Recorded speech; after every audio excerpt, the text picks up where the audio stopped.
Caffeine.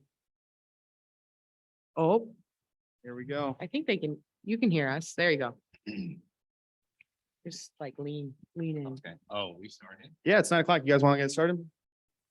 Yeah, why not? Get through all this we wanna stuff use so the other people can come. Okay. All right. Welcome, everybody. This is the What is Nace Thank you. For panel. joining, This is the everybody. opening panel. Thank you for joining, everybody. We get to kick off the Nace convention. I'm excited. First, we'll start with some introductions, and I will let Lamar introduce himself first. Thank you, Adam. Hello, everyone. Rousing crowd that we have in here today. It's a bit early, Lamar. It is a little bit early. Yeah. Okay, fair. My name is Lamar Daniels. I am the current esports coordinator at St. Xavier University as of a week and a half ago. Most formally known as the coordinator at Lourdes University in Sylvania, Ohio for the past 3 years. I currently serve in Nace, or I had previously served on the competition council as well. Hello, I'm Danielle Cerricus. I am the head coach / also coordinator, but not an official title, at Lawrence Technological University in Southfield, Michigan. I'm a part of the Eligibility Enforcement Committee and just finished up my first year. And I also, hi, Jackie. And I also am nominated as on the board of directors. Oh, good luck with that. You don't have to. I have my personal here. Sorry, Anton. Just sharing the wealth. Hi, my name is Adam Antor. I am the director of esports at Florida Southern College and the chair of the competition council. I've been in Nace since 2019 when I started at Aquinas College. This will be my, this is 4th convention, but 2nd in person. I'm really excited to be back. You're OG. I mean, maybe I am at this point. We wanted to start. I think it's still an appropriate question of polling the audience a little bit on where we're at in the process of esports. So just a quick show of hands. Who's at an institution who doesn't have esports yet, but is exploring the possibility? Okay, awesome. Who's a current coach or director at an institution that is not a Nace member currently? Okay, beautiful. And then who is a member of Nace? Beautiful. Okay, we got some support. Sweet. Well, we wanted to start the What is Nace panel with what is Nace.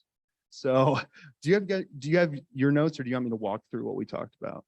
Or what do you want to talk about? We don't, neither one. You don't of have us. the It's notes. okay. I put them in the group chat. Well, sheesh.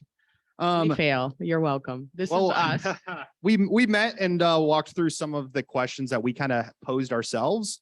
But if anyone in the audience has questions, please raise your hand. This is, I guess, supposed to be an interactive panel is what I'll say right now. So we'll start with like a little bit of an overview of what Nace is from our perspective. You can go on the website if you want the legal jibber jabber. But we'll talk about that, and then we'll talk about some of the benefits we've seen. And we'd love, again, any questions. Let's put it out on the table. Let's talk about it. I think it's cool that we have coaches who are doing the What is Nace panel instead of Nace staff, because we have the experience from a coach's perspective and are more than willing to be as upfront as on the table as possible. Is that a question? Oh, okay. I wanted to stay.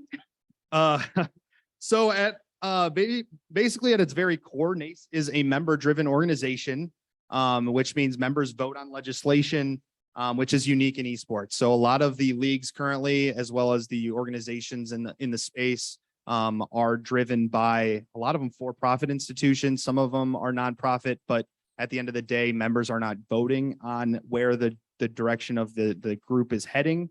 But with Nace, it is. Everything from a legislation perspective is submitted and voted on by the members.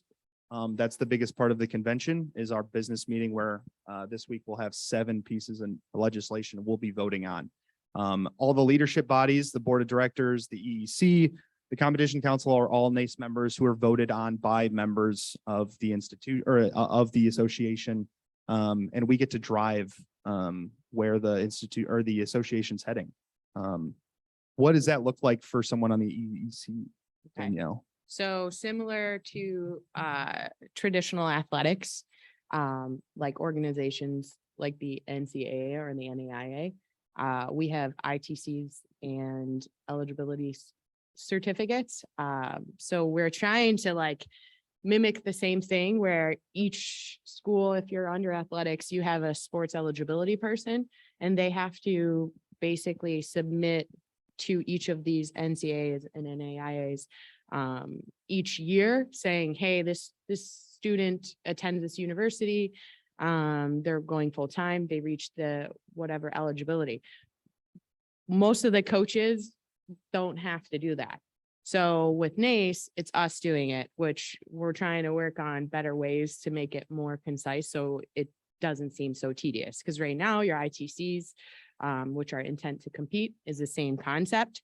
You sign it, you fill it out, you sign it, DocuSign sends it to the student, and then sends it to Nace, our email. So we're just trying to have like the same concept where you're trying to be more serious about the whole organization, and it's not just like show up, play video games. Yeah, so about at the 19 convention, we basically as members voted on new constitution and bylaws. And part of that conversation was the goal of collegiate esports should be getting students to graduate, keep them on a path. So that conversation moved into okay, how do we ensure that's happening? And we actually instated in our bylaws a competition clock where students have, I believe, 5 years of competition in Nace before they're ineligible to compete in Nace. And how we track that is through the intent to compete form, which students sign every year. And that is also supposed to be a safeguard for students and institutions from other institutions coming in and stealing your students. That is on a yearly basis, which is a little different than I guess the NCAA. So NAIA doesn't do that. Each year they have to sign the basics of eligibility, and the person submits it. The coaches never saw it on that end. So like, for instance, your football coach isn't going to have to fill this out. So hopefully like one day we can move in the direction where somebody that is under the eligibility place, not just our eligibility committee, I'm saying at your university. Yes, sir. Yeah.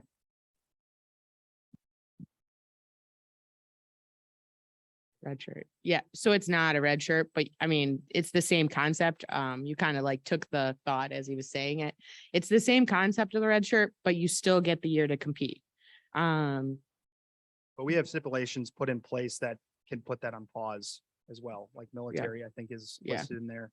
If they don't go full time or whatever. So technically they could have 5 years and take 10 years, but as long as they don't compete within that time. I mean, that would be crazy. You're doing a disservice to students, but we could have a whole panel on eligibility and ITCs. But it's to showcase that members drive where the institution goes, to the association, and this association is made up of members who see the bigger picture than just competition and prize pools year one.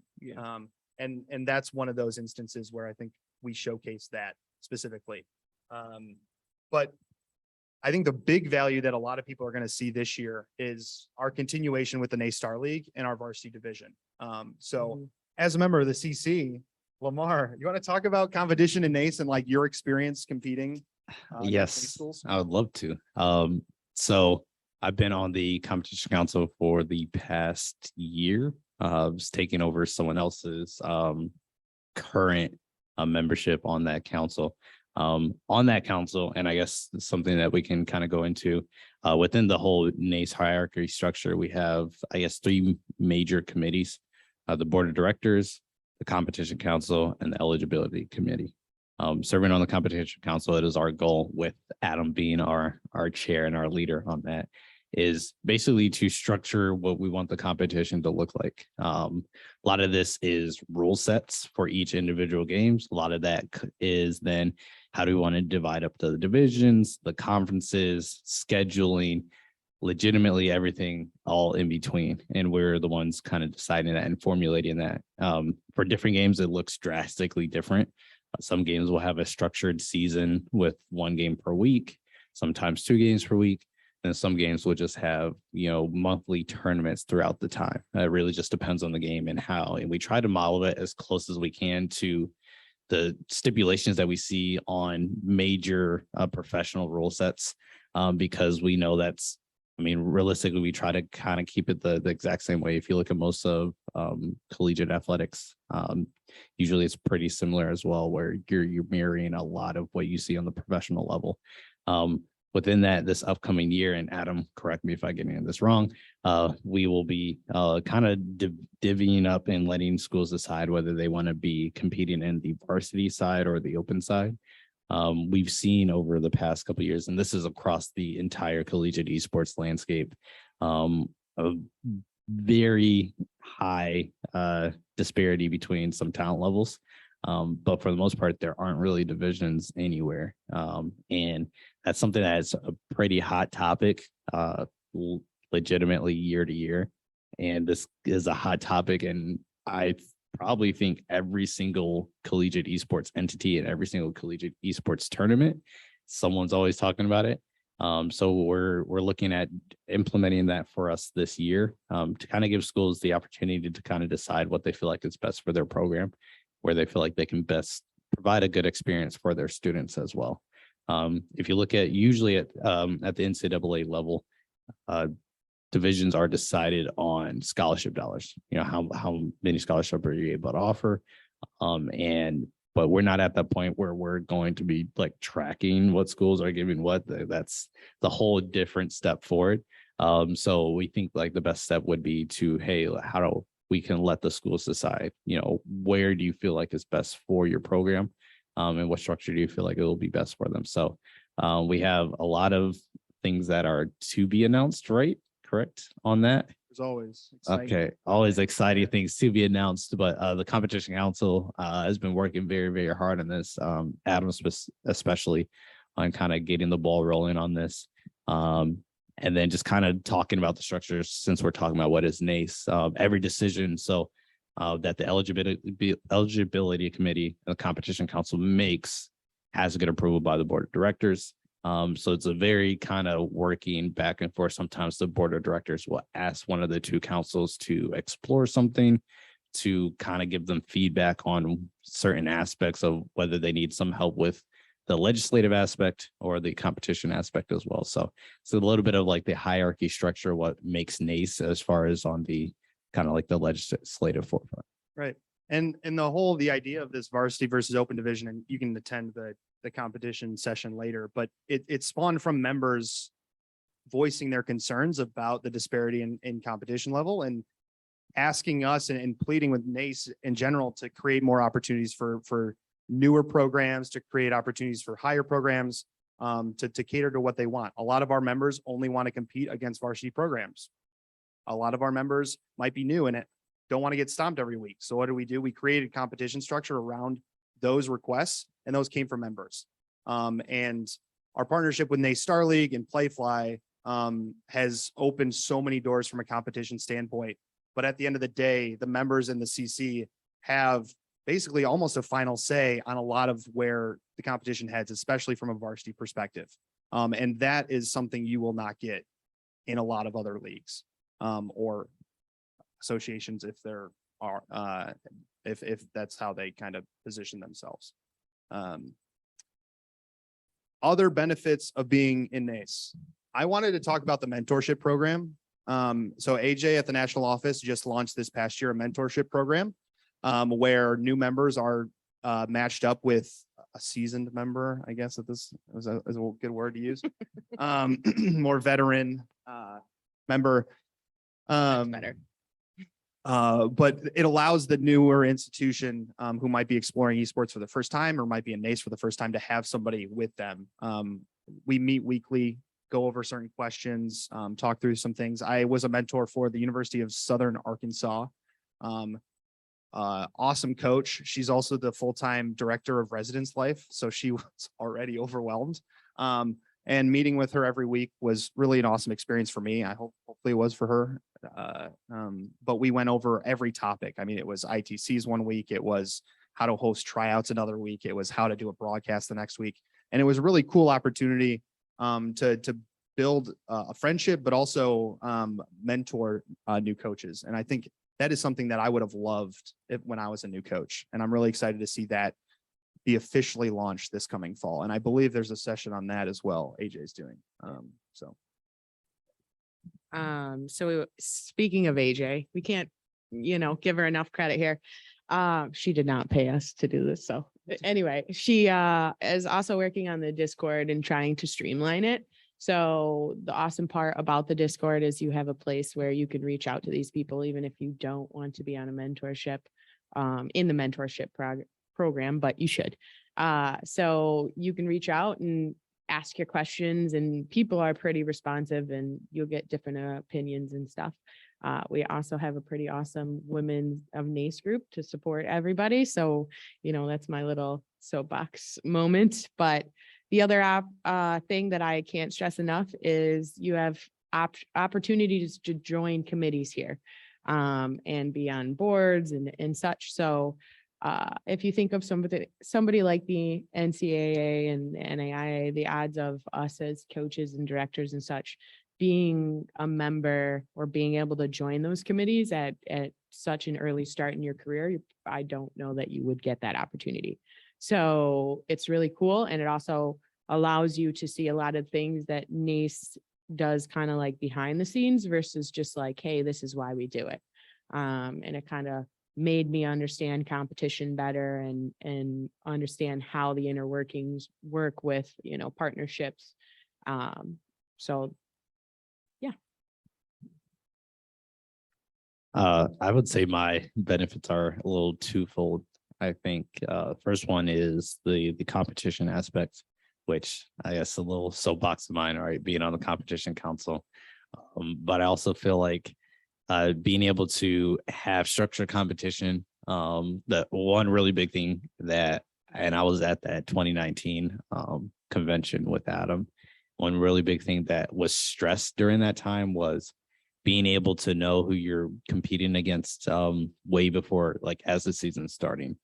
We've seen that a lot of collegiate esports competition is kind of week to week that you're finding out who you're playing, which, I mean, for the most part, you're not traveling. So it just becomes just a matter of communication with who your new opponent is. But as we've seen a lot more of schools kind of get sometimes their athletics departments involved, sometimes their recreational departments, you're starting to realize that in academia, people want to know things ahead of time a good bit, and they want to be able to kind of market out what is going on and what they're doing.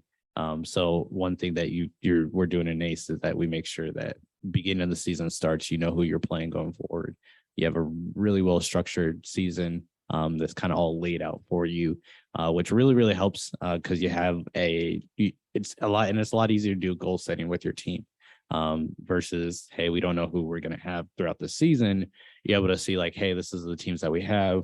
What kind of goals we want to set in place is playoffs. Goals for us is going over 500 goals for us, is making it to nationals. And it really, really helps, I think, programs in general, whether it's goal setting, whether it's marketing, whether it's just being organized, have that all set up for you. And I think, honestly, on the second level, for those of you who might be kind of new or still making those connections within the collegiate esports scene, this is a really easy way to make it. And not even saying on the networking side, but just kind of like obviously not on the mentorship side, but on the networking side. And I honestly kind of just making some friends. We say this all the time that this is a very unique job. And so only the people who do this job really understand everything that goes into doing this job. So it's very important to have those peers that are in the industry with you that you're able to bounce ideas off of, sometimes vent to, sometimes if you got to talk about your students too, get all of that off your chest and communicate with is very, very good. If you're a newer program, you'll start to find that a lot of the directors you become good friends with usually are the ones that you end up competing against the most. And so Nace allows that to kind of, it's just organic, where it's just built into kind of what the entity is, that you end up finding those and you end up making those relationships. Before we move on to the next set of topics, I guess, I wanted to ask if there were any questions or anything that you guys want us to talk about or address, things you've heard, I'm opening Pandora's box potentially, but would love to use this opportunity as a chance to talk about some of those topics. If anyone's thinking about that, anything. Yeah.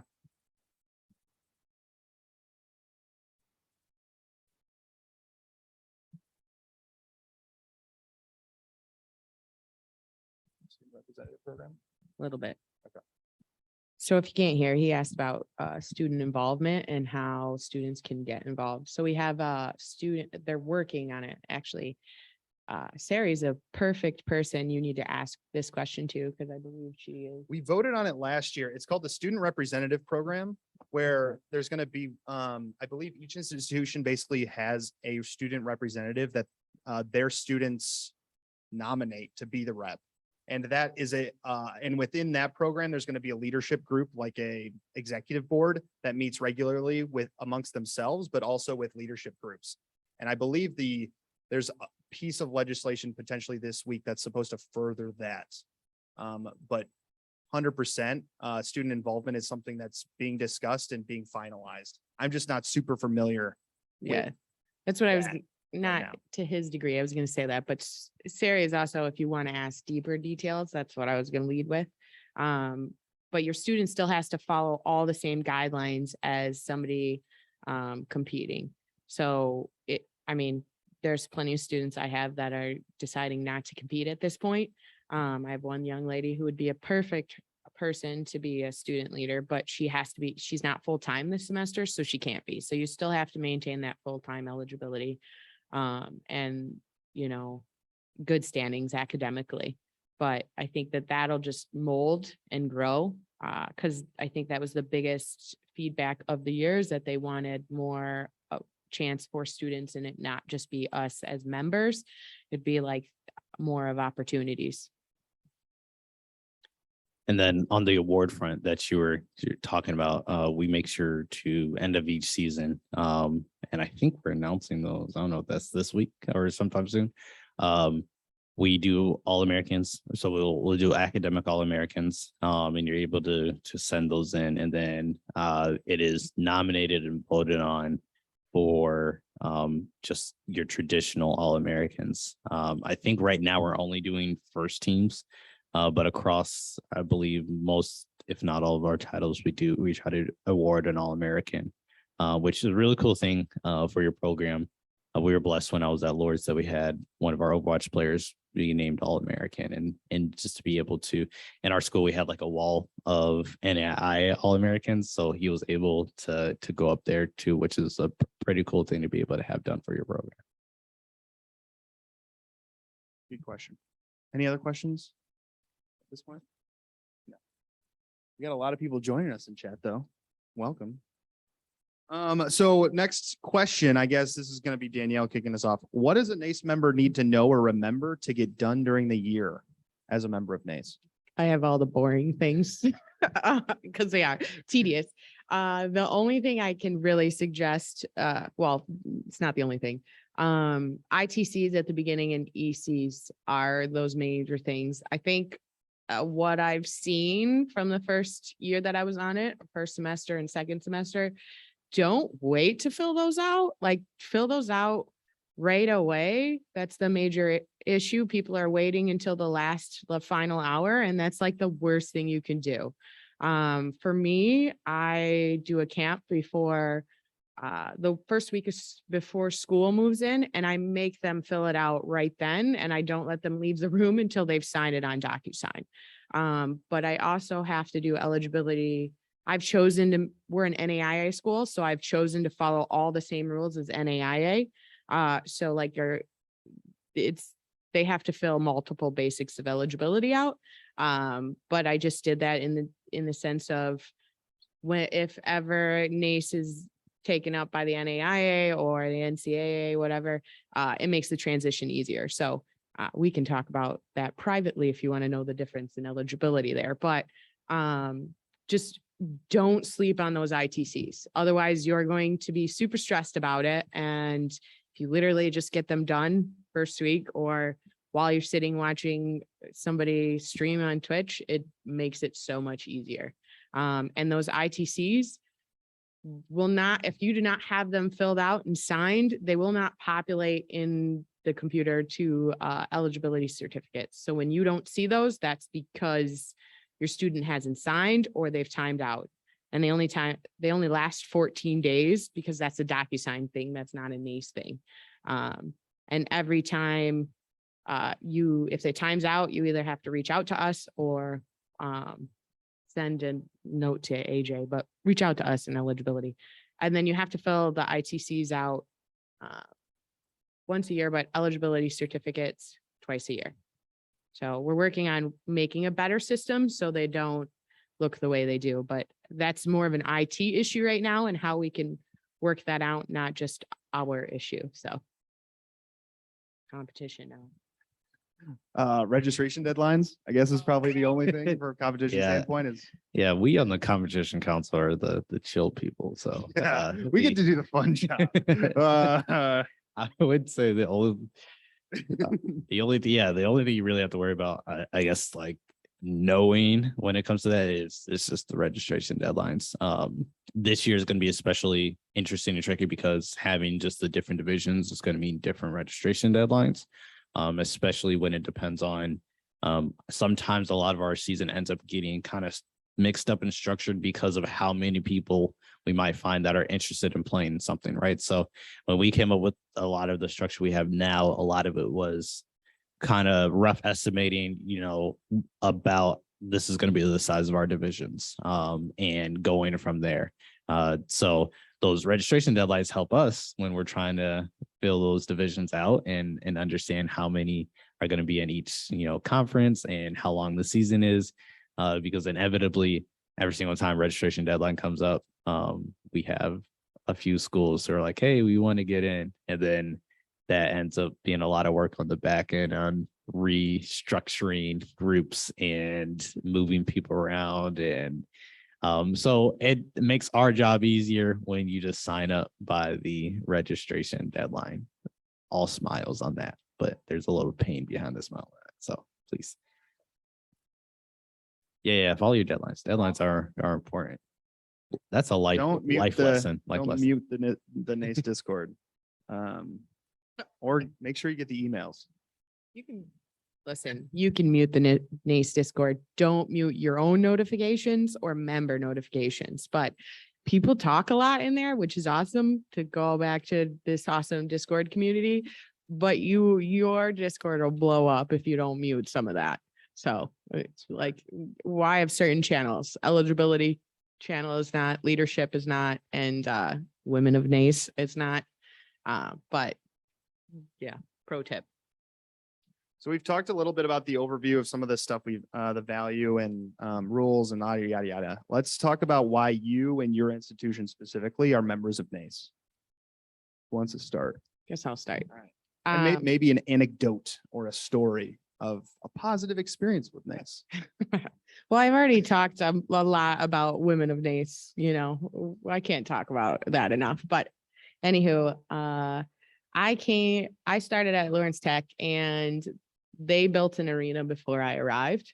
And it was there for about a year to, my benefit. COVID put a halt on that. And then I got the job. So they were already Nace members and non-competing before I started. And so my very first experience with Nace was I joined, I just happened to be like a membership meeting on Zoom. And it was more about like, hey, this is what's going on and its update. So I actually met Jackie through that way. Jackie is pretty awesome. She was kind of like my mentor in a sense. And so it was awesome. The fact that I could pick somebody's brain straight away. That was a female. Not that Adam isn't great, because Adam was actually one of the first people that ever reached out to me. Side note, because we were in a different athletic conference. We actually had all of us are. I am still a WAC coach, Wolverine Hoosier Athletic Conference, and these two left their jobs and went somewhere else, and they are no longer WAC coaches. So we actually have traditional esports in our traditional athletic conference. So, but why it's good to be a part of Nace and still have that conference. Lots of opportunities in the sense of not just in our traditional athletic, we have Rocket League, Overwatch, League of Legends. So I have multiple titles, 8, I believe, and I need a chance for them to all have a place to compete. Yeah, I'm a little crazy and started that my first year. So, but it's just super supportive, super great community. And I can't stress enough the fact that I was able to join a committee right away and get a totally different type of experience. Even if you choose not to stay in esports, being a member of a committee looks awesome on your resume, and it's also great experience. Yeah. Good. So similar to Danielle, when I walked into this was back in 2019, Lord's University, they were already Nace members at the time. And I think my second week on the job, I was here at the Nace convention back in 2019. So that's where I kind of first got the look of what, the collegiate esports landscape was looking like. It's where I met Adam there. So a lot of other people I was able to meet at that moment. I feel like it's been very beneficial toward our program. I'm a big fan of just kind of, like I said, being on the competition council and the structure of it and how organized it has been. And there's still obviously steps that we can go to make it even cleaner, but especially compared to a good number of other kind of esports tournaments that are out there on the collegiate side, it's a far a lot better. And then as our program got better at Lords, it gave a good opportunity for when we would add other teams, for them to have other avenues to compete as well once they started doing open divisions. Usually right now, if you look at collegiate esports tournaments, the developer leagues are what is kind of looked at as the main national championship. And a lot of times that is just a big pull of everyone together. And so a lot of times if I were to have a varsity team in that, I had a JV team, I'd have to put them in the same thing, right? So they're competing at the exact same time on the exact same days. Whereas having Nace, it allowed us to not only kind of split that up and have them scheduled different times, but also allowed for each kind of team, whether it's my varsity team, having different goals and different standards to play against versus my JV team. And I also think I'm really big on the competition and the rivalry aspect. We've had some really, really great matches with some of the teams that we've been kind of put together in. Nace has traditionally tried to keep teams in the same region and the same like conferences. So you're playing schools that are kind of local in some way, shape, or form, so that if you do win, people know what the team is that you played against, right? And so us being a smaller school in Ohio, when we play some other smaller schools, sometimes that have been in our traditional athletics conference, like Aquinas and Lawrence Tech, it allows for a lot, stronger benefit to be able to say like in your school recognizes those names. And so we've had some really, really good experiences, some really, really good moments, kind of competing against teams like that. And sometimes it's a reoccurring team. Sometimes it's a reoccurring program that you've seen over year to year. So school that I'm with right now, St. Xavier University in Chicago, also is an NAIA school. My athletic director, he heard about Nace when they were getting the ball rolling on having college esports. Nace, I think, did a presentation here a couple weeks ago at the NAIA National Convention. And he's really, really striving forward for us to be a part. I think for a brand new esports program that St. Xavier this is first year ground floor building. I think it's going to be really good for us to kind of ease the way into it, and give it it's kind of like holding the hand as the program grows, right? Instead of like tossing it into the fire of a big tournament. So I'm really excited for that. I think Nace does a really, really good job, especially when it comes to newer programs and helping them get the ball rolling on what they want their programs to be. I want to add one thing to it. Like you said, it's cool that we stay sort of semi-regional. I think the really awesome takeaway is the fact that, like he said, Lord's the smaller university. Same with LTU and same with Aquinas. We wouldn't get the opportunity to play bigger schools that are not in the NAIA. So I think it's pretty awesome to be able to play like an MSU or sorry, it's Michigan State for those that, yeah, Jackie is from MNSU, but they call it MSU, so it throws me off every time. Anyway, so Michigan State, like those Big 10 schools or Big 12, it's just, you just wouldn't get that opportunity. So I think it's really cool. My personal goal is I hope that Notre Dame gets a team, because my boss is a huge Notre Dame fan and I want to beat them just so I can flex. We're still competitive at the end of the day.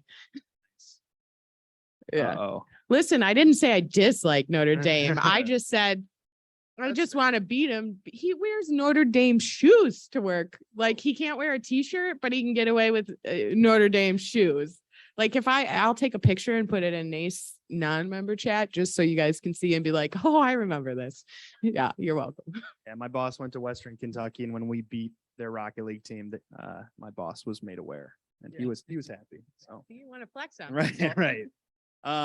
So I joined Nace in 2019. I was a new coach at a small NAIA school in Michigan called Aquinas College. Being Nace, it's not talked about a lot, but Nace was started by the NAIA, still very much intertwined with the NAIA. And even the executive director of the NAIA has a seat on the board of Nace, Jim Carr, who's here this weekend. And being an NAIA institution, there was just a lot of pressure and a lot of excitement about Nace and us being involved in Nace. So I was told we were going to be a Nace member, showed up at the first convention and decided to run for competition council and got elected. And brand new. And I've been here ever since. It's been great. But for why I kind of stay in Nace, it's been everything we've talked about. The networking, I think, is the most valuable for me. Some of those people I met at that 19 convention, including Lamar, I believe we sat next to each other during the business meeting. We listened to a bunch of veterans back then bicker for an hour while we're like, what are they talking about? But Lamar, I mean, Michael Jones, Sean Burney from St. Clair, some of these like hard hitters in collegiate esports I met at that first Nace convention, and being in Nace and serving on competition council with some of those folks has been integral in my development, but also our program's development as I try to navigate what it means to be an esports coach, what it means to be an esports director, what a program should look like, what it could look like. And a lot of that has to do with Nace. Sure, I could follow the Twitter feed and get some news and some insight, but the one-on-one relationships and conversations I've had with Nace members have been invaluable. National competition, the last year or so, Nace Star League launch, like it has gone to a whole new level and is amazing. I mean, I'm so excited because it was rough for a little bit when we were first starting on the Comp Council, like just trying to get something out there, but now it's amazing. More game titles, the game titles and the developers we work with, wide range, and some fantastic opportunities. Community we've talked about plenty, and also just like-minded institutions. I mean, most of the coaches and directors in Nace, maturity level, knowledge of the space, where they want to go, how important student opportunities are, and growth of our students, like those are shared goals and values that we all have. And we all kind of seem to be on the same trajectory. Yes, we'll argue on some topics. Legislation this week will be really fun for Nace members. Get excited.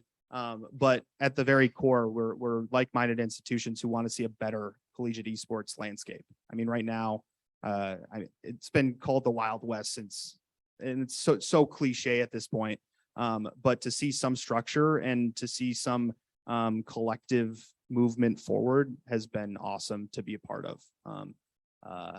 And yeah, it's awesome to see. Nace national staff hiring 2 new members at staff. There'll be 5 staff members at Nace.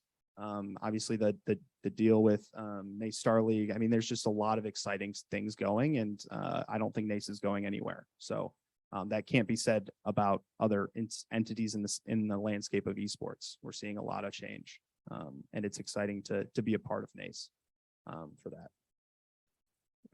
I want to add that in that Discord or whatever way you want to communicate with like any one of us or quote unquote veteran people. I don't know how I'm classified as veteran now, but hey,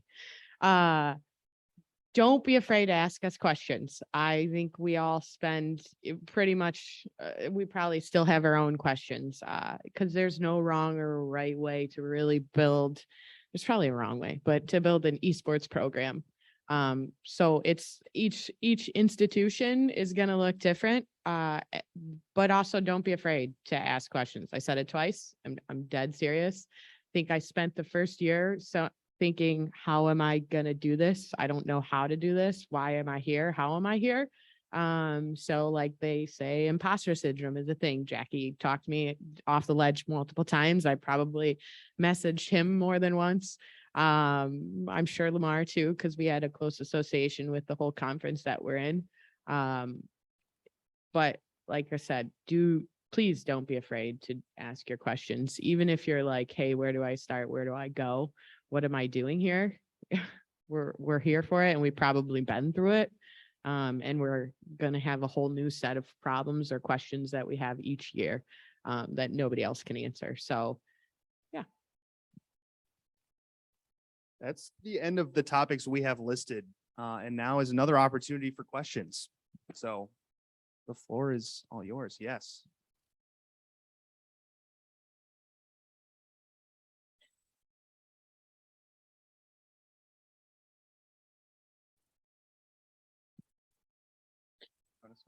Yeah.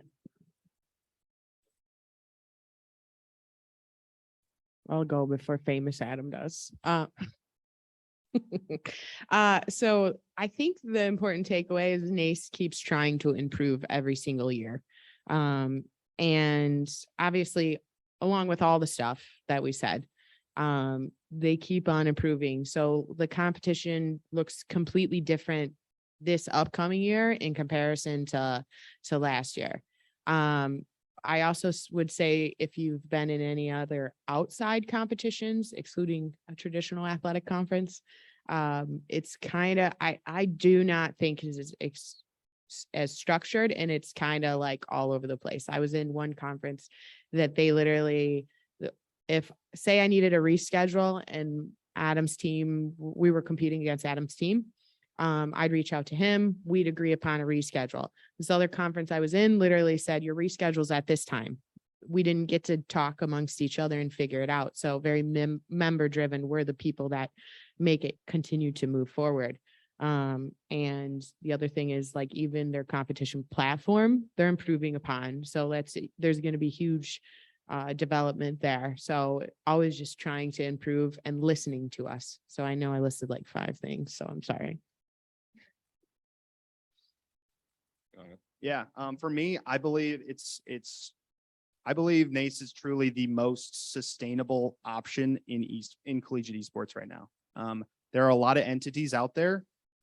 Most of them are bleeding money just in esports in general. Nace is not. We don't rely on volunteers as tournament admins. Like some of these leagues out there, like bleeding money, and I'm like, they're not going to last more than a couple of years. Nace will. And having the backing of the NAIA helps that. But when I look at the landscape currently and what options are out there, it's clear that Nace is in the best position to be here for a long time compared to the others. And that is why I'm more of a business guy, and that's why I see it. Short term, there are some great competition out there, great leagues out there you can go be a part of. And I've heard nothing but great things from about other groups. But long term, when I look at the sustainability of some of these organizations, Nace, I think, is the clear answer for long term. And if we're talking long term, like I want to be a part of developing this long term solution and make sure that my institution's opinions and values are at the table in those conversations. So. Danielle took kind of what I was going to say about the kind of evolving aspect, because I think that is important. Like you said, you've heard good, you've heard bad.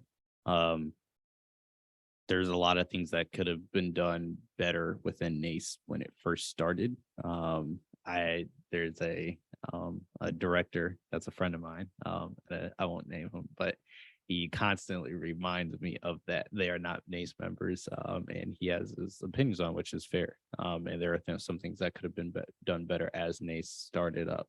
But I think it's important, like Danielle was saying, like the involvement aspect.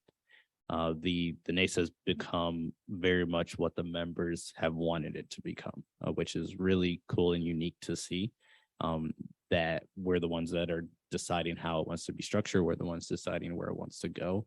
I think we saw a big change from when it started and kind of like the very strong, heavy legislative focused, now kind of realizing, hey, the biggest issue that a lot of these schools were running into was consistent competition.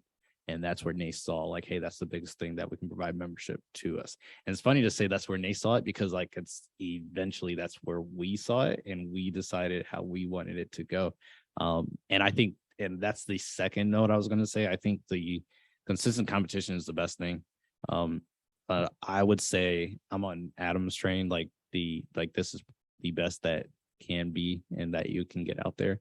Obviously the developer RAM leagues are very strong as well, but I think the biggest drawback to those is that you're not a strong, powerful team. Your season's pretty short.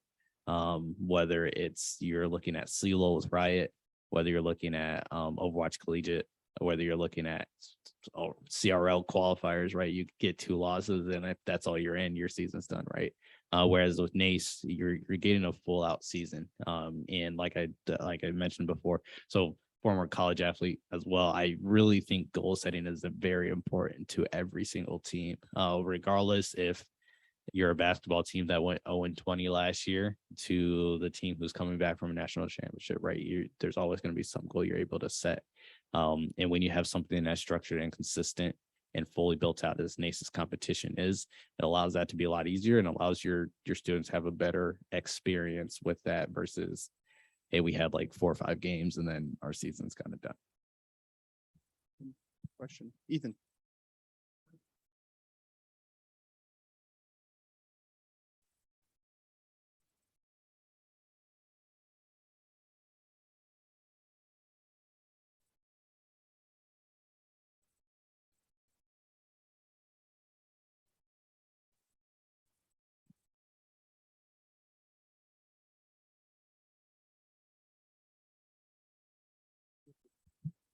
Yeah. Okay. Yeah. So he asked for those in online, what's the best piece of advice that we can give to people starting out in esports, or like what we wish we did differently or knew then? I mean, I already said it, imposter syndrome, you don't have it. Like, listen, there is no guidebook. Like, I was a former swim coach. I can start a swim team and not feel bad about it and they're not going to be Olympians, but like, I know swimming very well. None of us, unless you've been in here, unless you're Adam, just kidding. There's not necessarily a guidebook for starting an esports team. It's okay to ask questions. It's okay to not know what you're doing that day or that week or whatever. You're not doing it wrong. Just continue to drive forward and continue to ask questions. Sorry, she's taking a picture of me in the back there. Thanks. That's Sari. She's from Full Sail, just so everybody knows. She's awesome. So, yeah, make friends. They're easy to make friends with, except these two. They're really mean. I'm a nice person. I would say, and this is maybe a little deep, but figure out what kind of director you want to be. And make sure you hone in on that. I'll use, I guess, kind of Adam and I kind of a little bit differently. Adam being at Florida Southern, and correct me if I'm wrong, but a lot of it is, he's like strictly just administration aspect of it. Whereas I came as a former college coach, coaching track and volleyball. I love coaching. Like it, I really truly love to do that. So I make sure that I'm at a position or a university that's going to allow me to do that in some way, shape, or form. I think there's a lot of directors out there who are kind of want to be just the administrative side that are kind of stuck at schools that you have to coach a little bit. And I think also vice versa. There are some people who might want to coach that are like, you know, you have so many other administrative stuff that you have to focus on. That makes it a little bit hard. My main title that I've been working with for years has been Overwatch, whether coaching it collegiately, whether coaching it amateur. Love the games, love besides its ups and downs, right? But I've made sure that, you know, I put myself in, I'm in a spot where I can be able to still coach that. Because I know if I was just in a program where I was just a director and I didn't get to do any of that, I'd feel a little left out. But some people want to just do the administrative side, and some people want to have other people doing the coaching for them. And I think that's great. I think making sure you figure out what kind of you want to be, whether you do want to end up coaching a title, whether you think you want to coach multiple, whether you don't want to coach any at all, I think is very, very important. And I think that's something that isn't looked at as much, because it's really going to be important when it comes to deciding what school you're at or what you ask from your school going forward, especially when it comes to staffing, especially when it comes to resources, anything else. Because if you don't have a good sense of identity of who you want to be as a director and or coach, then it's hard to kind of lead the rest of your program that way. And I guess my advice for whoever is joining esports, if it's an institution question or a coach question, I think it varies. But at the end of the day, for me, it's like ask questions and learn from multiple people. I've worked with some colleges and I've gotten in calls about esports with them, and they have an expectation of, all right, we're going to offer like $2,000 scholarships and start with a part-time coach. And the only school they've talked to is a school that gives full rides and has 4 full-time staff. And their expectations and their alignment on how they're building their program is aligning with the full tuition scholarship school. And that just won't work. So I always recommend schools like talk to multiple different programs and figure out what resources you're willing to offer and what the goals for that are. And that goes for directors too. I mean, if you got to realize that your resources are not the same as a different institution. Your students aren't going to be the same as a different institution. The games your students are playing are going to be different than a different institution. So get advice from multiple different people, get questions answered from different people. And then at the end of the day, realize like my institution's unique to me. And my leadership style is unique. So not everything is going to be the same. And just doing everything that someone else does at their institution that makes them successful is not going to make you successful. Will probably be more headache than what it's worth. So, yeah. And at the end of the day, most of us have no idea what we're doing still. I've been doing it for 3 years. And at this point, I'm one of the most senior veteran coaches in all of North America, which is scary. And when people ask me for advice and questions, I'm like, bro, I don't know. Ethan reached out to me. He's been at his school for 3 years. He reached out. He's like, all right, I've been here 3 years. I need to get in outside of just competition. How do you involve students on campus? I'm like, bro, I've been here 2 years. I'm not at that point yet. You're leading the way. So tell me how you do it.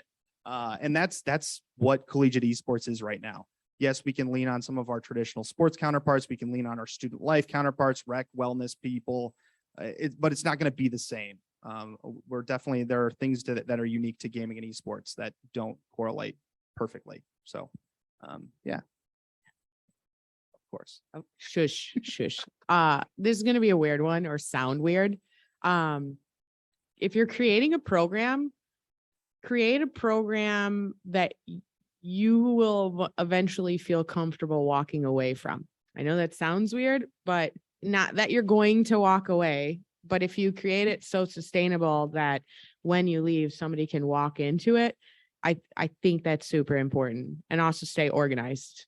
You know, for the type A in the room, I'm probably winning that battle here. So just be organized and be ready to be like, hey, I can hand this off to Lamar and run it at LTU. So going to LTU. Awesome. Well, we're just about at time. So I'm going to give everyone on the panel an opportunity to shout out where people can get a hold of you. And then we'll release everyone. You can get a hold of me in Chicago. If you're ever in the area, come through, let me know. But on IRL, but on the social aspect, coach_pioneer on Twitter and Instagram. Feel like I put out some good content on there. You'll see just a lot of retweets, a lot of track stuff on there too. A lot of retweeting other people in the esports scene as well. And every once in a while, I'll give my piece. So, but yeah, so also email, fresh, brand new email right now. C Daniels. And don't ask. I go by my middle name. Don't ask about it. At sxu.edu, St. Xavier. So feel free to reach out. Also Discord, I guess most importantly, is also Pioneer, and then the numbers are 7672 at that. So feel free to reach out. I won't lie, I'm not that, sometimes I get overwhelmed, not the best at responding. I'm gonna be completely honest, but at some point I will get back to you. And it will be valuable information, I like to think. So but feel free to reach out. I'm no, don't let me be a stranger to you if you have any questions. I'll be short. On Twitter, it's Coach, and then my last name, Cerricus, Sirekis. You can also do that on Instagram, but Instagram is more me doing triathlons and working out. So it's going to be a different world for you. Yeah, I do triathlons. And my email is dsirekis@ltu.edu. And I give Adam a lot of flack, but he's super awesome. He'll retweet and support pretty much everybody here. So don't you worry. You can find me on Twitter. I spend a lot of time there. Coach Antor, also on LinkedIn at Adam Antor is my name, Antor. And then you can look up my email on the Florida Southern website.